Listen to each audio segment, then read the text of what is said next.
ഇന്ന് ഞാൻ ഉണ്ടാക്കിയിരിക്കുന്നത് നല്ല അടിപൊളിയായിട്ടുള്ളൊരു ചേന മെഴുകുവരട്ടിയാണ്. ഈ ഒരു ചേന മെഴുകുവരട്ടി ഉണ്ടെങ്കിൽ ചോറിൻ്റെ കൂടെ ഒരു ചമ്മന്തിയുടെ ആണെങ്കിലും നമുക്ക് നല്ലതായിട്ട് ചോറ് കഴിക്കാം.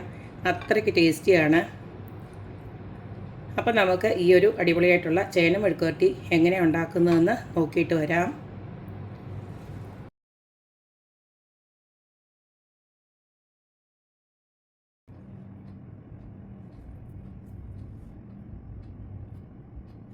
നമ്മുടെ സ്പെഷ്യൽ ചേന മെഴുകുവരട്ടിക്ക് വേണ്ടിയിട്ട് ഇതുപോലേക്ക് ഞാൻ ഒരു 1/2 കിലോളം ചേന എല്ലാം കൂടി ഇതുപോലേക്ക് മുറിച്ച് വെച്ചിട്ടുണ്ട്. ഇനി ഇത് നമുക്ക് ചെറിയ സ്ലൈസസ് ആയിട്ട് ഒന്ന് മുറിച്ചെടുക്കണം. ഏറ്റവും തിൻ സ്ലൈസസ് ആയിട്ട് മുറിച്ചെടുക്കുമ്പോൾ നമുക്ക് വേഗത്തിൽ വെന്ത് കിട്ടുകയും ചെയ്യും. പിന്നെ വേറൊരു കാര്യമുണ്ട്, ഈ ചേന മുറിക്കുമ്പോൾ നമ്മുടെ കൈ ചൊറിയാതിരിക്കാനായിട്ട് കുറച്ച് വെളിച്ചെണ്ണ ഒന്ന് തേച്ചിട്ട് ഇതുപോലൊക്കെ അരിഞ്ഞെടുത്ത് കഴിഞ്ഞാൽ നല്ലതായിരിക്കും. എന്തായാലും ഞാൻ ഇതുപോലൊക്കെയുള്ള സ്ലൈസസ് ആക്കി ഇതെല്ലാം ഒന്ന് കട്ട് ചെയ്തെടുത്തിട്ട് വരാം. ഇത്രയുള്ള സ്ലൈസസ് ആക്കിയാണ് ഞാൻ കട്ട് ചെയ്യുന്നത്. ചേനയെല്ലാം ഇതുപോലൊക്കെ സ്ലൈസ് ആക്കി ഞാൻ അരിഞ്ഞെടുത്തിട്ടുണ്ട്.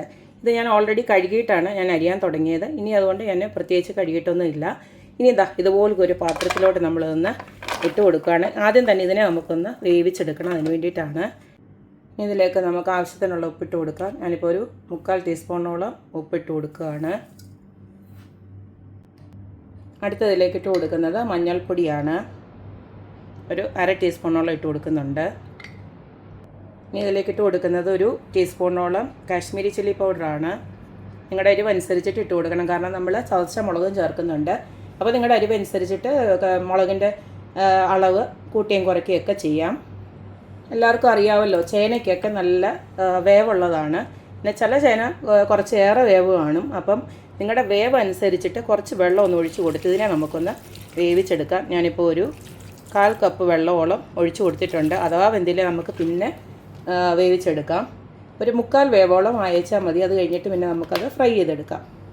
ഇതെല്ലാം കൂടെ നമുക്കൊന്ന് മിക്സ് ചെയ്തതിന് ശേഷം നമുക്ക് അടപ്പേ വെച്ചൊന്ന് വേവിച്ചെടുക്കാം. ഇടയ്ക്കൊന്ന് നോക്കി വെച്ചാൽ മതി എത്രയുണ്ട് വേവെന്നുള്ളത്.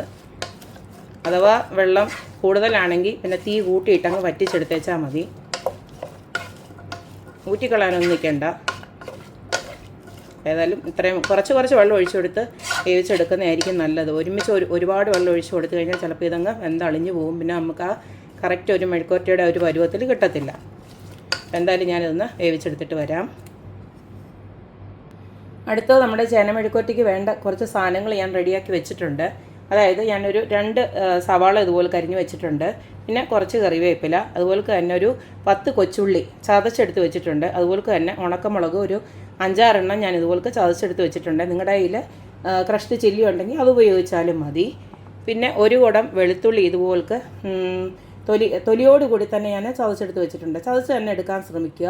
നമ്മൾ അരിഞ്ഞിട്ട് കഴിഞ്ഞാൽ അത്ര വലിയ രുചി ഉണ്ടാവില്ല. അത് നിങ്ങൾക്ക് എല്ലാവർക്കും അറിയാവുന്നതല്ലേ. ഈ ചതച്ചെടുക്കുമ്പോൾ അതിന് നല്ലൊരു ക്രാണമൊക്കെ ഉണ്ടാവും. അപ്പോൾ ഇതുപോലൊന്നിട്ട് മെഴുക്കുവരട്ടി ഉണ്ടാക്കാൻ നോക്കുക. അപ്പോൾ നമുക്ക് ചേന വേവുന്ന നേരം കൊണ്ട് തന്നെ നമുക്കിത് ഒരു സൈഡിൽ വേറൊരു പാത്രത്തിലോട്ട് നമുക്കിതെല്ലാം ഒന്ന് വഴറ്റി റെഡിയാക്കി വെക്കാം. അപ്പോൾ ചേന ഒരു സൈഡിൽ വേവിക്കാനായിട്ട് വെച്ചിട്ടുണ്ട്. ആ സമയം കൊണ്ട് നമുക്ക് വഴറ്റിയെടുക്കാനുള്ളതൊക്കെ ഒന്ന് ചെയ്ത് വെക്കാം. ഇതുപോലൊക്കെ ഒരു പാനിലോട്ട് ഞാൻ വെളിച്ചെണ്ണയാണ് ഒഴിച്ചു കൊടുക്കുന്നത്. വെളിച്ചെണ്ണ തന്നെ ഒഴിച്ചു കൊടുക്കാൻ ശ്രമിക്കുക. കാരണം അതിനാകുമ്പോഴാണ് ടേസ്റ്റ് കൂടുന്നത്. വെളിച്ചെണ്ണ ഒന്ന് ചൂടായി കഴിയുമ്പോൾ നമുക്കിതിലേക്ക് കുറച്ച് കടുകൊന്ന് ഇട്ട് കൊടുക്കാം. കടുക് പൊട്ടി വരുന്ന സമയം കൊണ്ട് നമുക്ക് വെളുത്തുള്ളി ചതച്ച് വെച്ചിരിക്കുന്ന അങ്ങോട്ട് ഇട്ട് കൊടുക്കുകയാണ്.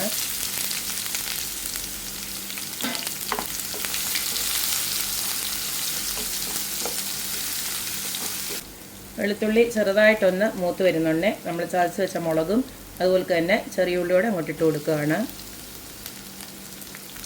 നിങ്ങൾക്ക് ഈ സവാളയ്ക്ക് പകരം ചെറിയ ഉള്ളി തന്നെ വേണമെങ്കിലും ചേർക്കാം. അപ്പോൾ ഒരു 10 കൊച്ചുള്ളി കൂടെ അങ്ങ് ചതച്ച് ചേർത്താലും മതി. സത്യം പറഞ്ഞാൽ കൊച്ചുള്ളി മൊത്തമായിട്ട് ചേർക്കുന്നതാണ് ടേസ്റ്റ്.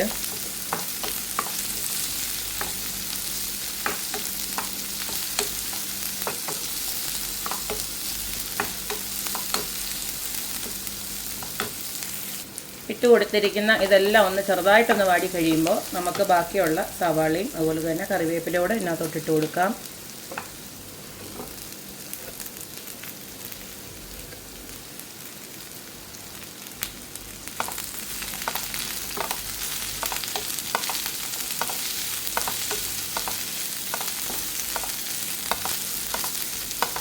ഇനി നമുക്ക് ഈ ഉള്ളിക്കൊക്കെ ആവശ്യമായിട്ടുള്ള കുറച്ച് ഉപ്പൊന്ന് ഇട്ട് കൊടുക്കാം.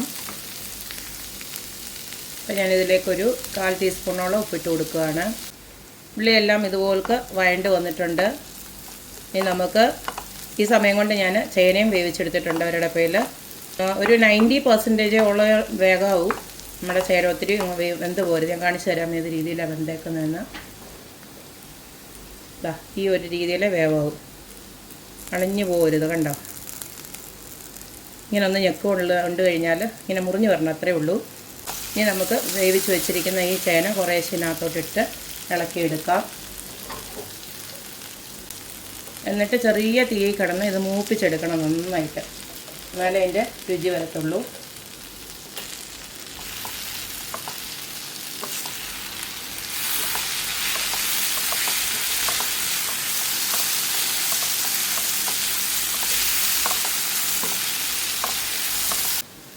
ചെറിയ തീയിലിട്ട് ഒരു 5-6 മിനിറ്റ് ഇതുപോലെ ഇളക്കി നല്ല മുരിച്ചെടുത്തിട്ടുണ്ട്. നല്ല ടേസ്റ്റാണ്. ഇനി അവസാനമായിട്ട് നമുക്കൊരു സീക്രട്ട് ഇൻഗ്രീഡിയൻ്റ് കൂടെ നമുക്ക് ചേർക്കാൻ വേണ്ടി ചേനയൊക്കെ മെഴുക്ക് കിട്ടുമ്പോൾ ഇത്തിരി ഒരു കുരുമുളക് പൊടി ഇട്ട് കൊടുത്തു കഴിഞ്ഞാൽ നല്ല ടേസ്റ്റാണ്. അപ്പോൾ അതുകൂടെ ഇട്ട് കൊടുത്ത് ഒന്നുകൂടെ ഒന്ന് ഇളക്കിയെടുത്ത് കഴിഞ്ഞാൽ നമ്മുടെ അടിപൊളിയായിട്ടുള്ള ചേന മെഴുക്കുവരട്ടി റെഡിയായി. ചോറിൻ്റെ കൂടെ ഈ ഒരു ചേന മെഴുക്കുവരട്ടിയും ഒരു ചമ്മന്തിയും ഉണ്ടെങ്കിൽ കുശാലായിട്ട് ചോറുണ്ണാം. വേറെ ഒന്നിൻ്റെ ആവശ്യമില്ല. അപ്പോൾ എല്ലാവരും ഇതുപോലെ ഒന്ന് ട്രൈ ചെയ്ത് നോക്കുക. ചേനയുടെ ഗുണങ്ങളൊക്കെ എല്ലാവർക്കും അറിയാവുന്നതാണ്. വളരെ നല്ലൊരു കാര്യമാണ് ഈ ചേനയൊക്കെ കഴിക്കുന്നതെന്ന് പറഞ്ഞു കഴിഞ്ഞാൽ. അപ്പോൾ എല്ലാവരും ഇതുപോലൊക്കെ ഒന്ന് ട്രൈ ചെയ്യുക, അഭിപ്രായങ്ങളൊക്കെ അറിയിക്കുക. അപ്പോൾ എപ്പോഴും പറയുന്ന പോലെ തന്നെ എൻ്റെ റെസിപ്പീസ് ഇഷ്ടമുള്ള എല്ലാവരും please like, share and subscribe. അപ്പോൾ ഇനി ഒരു അടിപൊളി വീഡിയോ ആയിട്ട് വരുന്നവരേക്കും ബൈ.